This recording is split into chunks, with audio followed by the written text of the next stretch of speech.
Well, here's a video I never wanted to make. I gotta repair an MDF door. Check this out. I'm working on putting the drawer fronts on a job. I just painted. I had this thing painted like yesterday. It's all done. And didn't the thing shift when it was up? I had it sitting up a little higher than I should, and it fell and hit the floor, and it knocked this corner almost complete off, and this thing's all dented. So I got to fix this thing up and get it into the booth. Option A, make a brand new door, get it sprayed. I can do that, but I got to reset up to do all this because this is a 5-piece MDF door that I made here. Or do I repair the corners here, which is what I'm going to do. So I'm going to show you how to do it and the reason why you do certain procedures on this. So I'm going to show you what I'm doing, and hopefully I can get this back on the cabinet by the end of the day. Okay, sometimes you got to make it worse to make it better.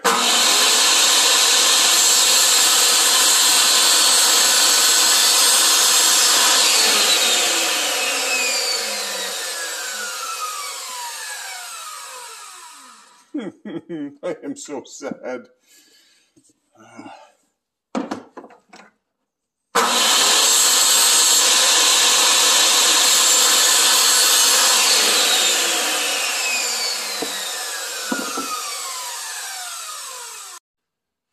All right, so here's a leftover cutoff from one of the rails that I did for making a door. So it's the exact same thickness as this. Now what I'm going to do is I'm just going to put it a little bit over, less than a 1/16. You just want it just a bit above here and this way as well. Mark a line. There we go. So that's what I want. I want to cut that off, and the same thing on the other side, and then I can glue that on. And the reason I'm doing this, I could put solid wood on here, but I want it the same density all the way around. And once it glues on, then I don't have a problem. But if I try to go with, let's say, pine or maple, each one has a little bit of a different density on it. And it's going to make a difference in the way that, especially with solid wood, because it's going to shrink and expand slightly. And you're going to get a glue line creep along this joint right here. That's why the MDF is the best for this. I always do it in the same material as it was made from. So here's the piece that's going on there. Now, when you put this on, the best way to put it on is with the tape, because there's really no way to clamp this thing on. But you want to get good coverage on your patch. So put it on, just move it around until it stops shifting. You know, you ever have that where you try to clamp something and it skates all over the place? Well, just keep moving it around a little bit, and it'll finally lock into a place. Okay, so I put the tape on this side, and then I pull down. Get a longer piece of tape. Start on this end, and then pull that way. Like so. There we go. Okay, so I've got pressure going this way and that way. And now I can just reposition this. And there we go. So that's ready to go. Once that dries, then I can sand it and get it prepped. All right, so here we are. Take this off, take a look at it. Okay, so that's pretty good here. That one's almost flush right there, which is excellent. Let's see where this one's at. Okay, so this one's up a little bit. What I mean up is just a little bit here. So I have to sand that kind of flush first. I'm going to do that first. Now, what I like to use when it comes to sanding is, this is what I call a hard pad, meaning it's pretty stiff. It does have some flex to it, but for the most part it's flat.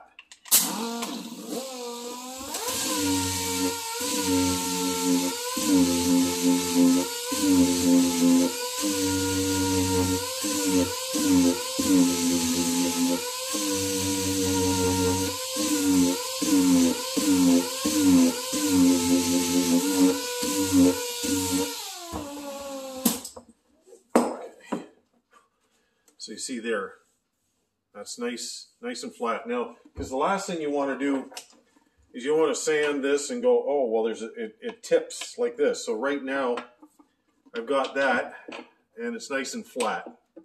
Okay, so that's the key to that, is trying to keep that nice and flat. Then, like as far as doing the flats here, that's not so much of an issue. All I want to do is make sure that I can blend these two.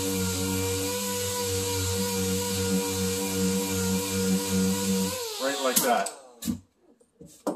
Okay. So right here, because I can't leave any bridge line at that point. I have to get it to raw on this side here. So basically I got to do the same thing on the other side there. I'm going to roll this edge just slightly, and then I can get it in for paint. So here I got to round that over just a little bit. And I did it originally with a router, but now I just want to make sure that I get the rounding exactly the same, like just soften it out. So I prefer to do this part by hand, just so I can get it kind of consistent that way. And I just got to break that over a little bit there, and then it's good to go. So last thing I want to do is feel it, make sure there's no raise anywhere, and it seems to be just fine right there. All right, so here's my door. I sanded it to 220 grit. I just find that when I spray paint or any kind of primer on this, it does actually make a difference when you can sand to a much finer grit with MDF. I kind of found that out from my supplier who makes my MDF doors. They were able to sand my last order to 220 grit, and man, the paint went on just fantastic. So I got my paint here. Now, I mixed my paint by ratio. So I do it by weight. So this paint here is a urethane, and it's basically 2 parts paint, 1 part hardener, and 30% reducer. The nice part about it is you can just mix in small batches. So I'm just going to mix this in with my cup gun here. So I only want, I'm gonna mix up 100 mil of paint here. So all I'm doing is looking down my scale. I'm at 90, and there we go. That's 100 milliliters right there. So then I need 50 milliliters of hardener.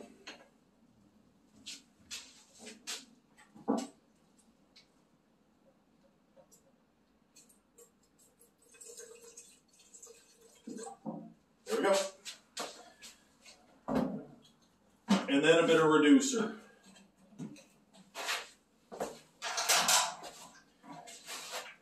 So I need 30 reducer. The nice part about this, it's a tear on it.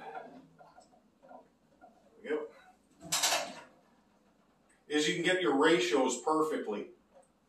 Because if you've trying to mix paint by, let's say you want 12% catalyst or whatever, and you're trying to do it by volume, it gets difficult because you can't really see the graduations properly. But on a scale like this, like right there, I'm at 44 mil. There.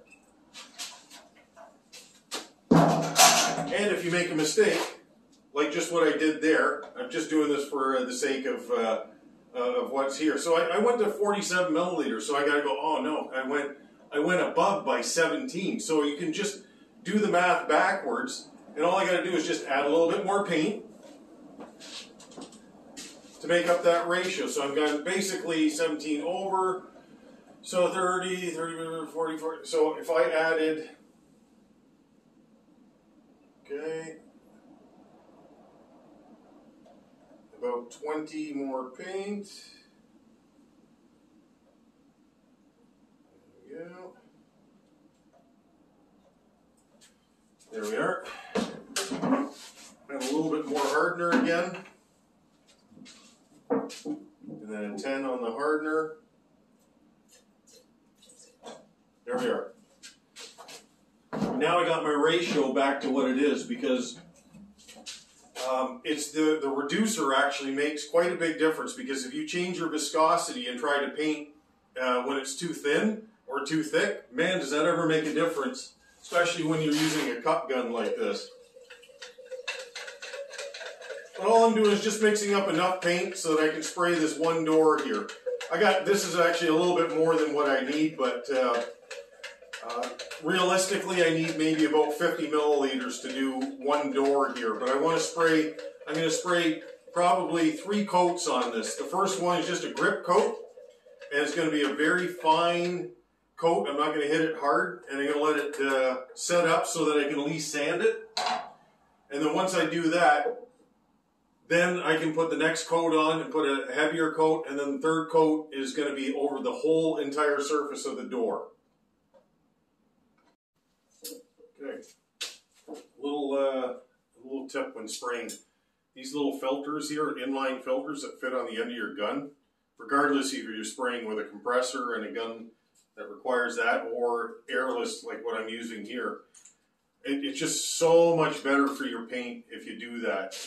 It'll straighten out any of those little pits and fissures, and it'll give you like a beautiful surface without having any kind of blemish on it.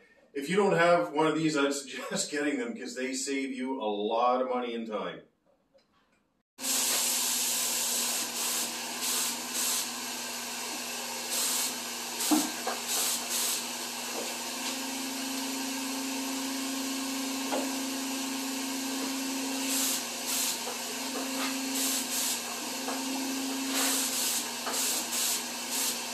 There we go, just a light coat. All right, just a very light sand on it. All I'm trying to do is just smooth it out just a little bit. I have a small dent on the end.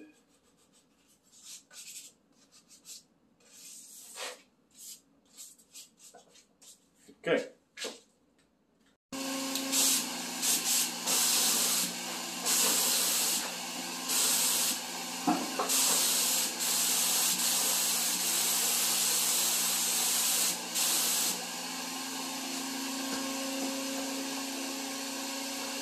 There we go. Nice full wet coat on that.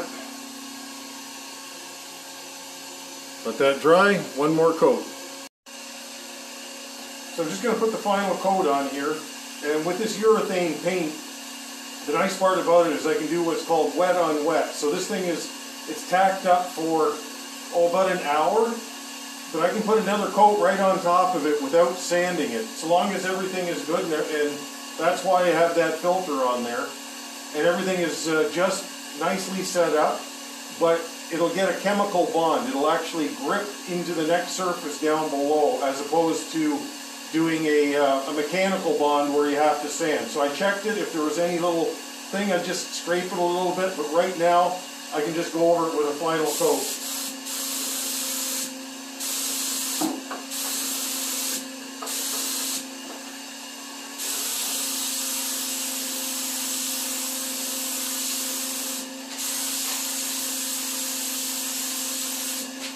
There we go.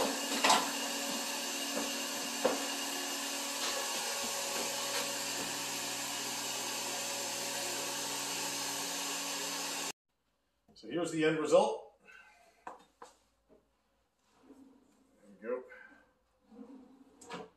At the end of the day, you know, you got to get these jobs done, and the beauty of building your own things is you can fix them too. So when things go wrong like that, you're not having to scramble where you have to get somebody else to make you a door or whatever. This is where having the skill enough to do this is so important.